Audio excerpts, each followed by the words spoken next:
Hello दोस्त, नमस्ते, प्रणाम। मैं आपकी मंजू मोहिनी और स्वागत करती हूँ निधि मिश्रा ऑफिशियल चैनल पे। निधि मिश्रा ऑफिशियल चैनल पे आप सबका स्वागत है। हाँ, अपना प्यार दुलार आशीर्वाद दीजिएगा। सीधा कह यार जो काम और का करे बना आइए एक प्यारा सा गीत, अरे राम, नाच गीत, चुटकुला गीत आप सबको कैसा लगता है कमेंट करके जरूर बताइएगा। आती तो अभी अभी जने दीदी हमारे चुटकुला वाले आए हैं ना, अभी नाच के दिखाओ आप सबको। नहीं आप नाच के दिखाइए, नाच नाचिए तब दिखाओ। बोरा भर भर के और झोला भर भर के और बहुत मुझे ये वाला दिखाइए, ये वाला देखिए। खूब लाइक सब्सक्राइब धक्का धक्का ही दिया हे दीदी हमार तो बड़ा बड़ा ना बड़ा आ जाता है। कमेंट करके बताइएगा दांत कैसा है। और आइए गीत सुनाते हैं।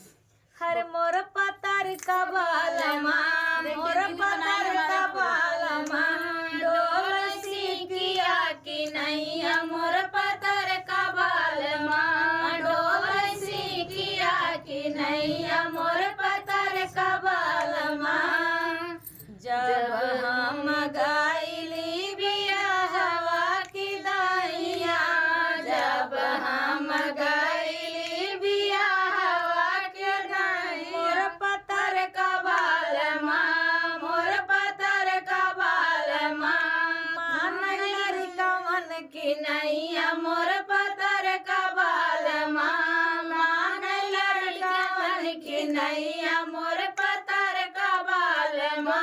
सीकिया की नैया, मोर पतर का बालमा, ढोल सीकिया की नैया, मोर पतर का बालमा। जब हम गाइली गानवा की दाइया, जब हम गाइली गानवा की दाइया, मोर पतर का बालमा, मोर पतर का बालमा, फेर पालवा की नैया, मोर पतर का बालमा, फेर पालवा की नैया, मोर पतर का बालमा।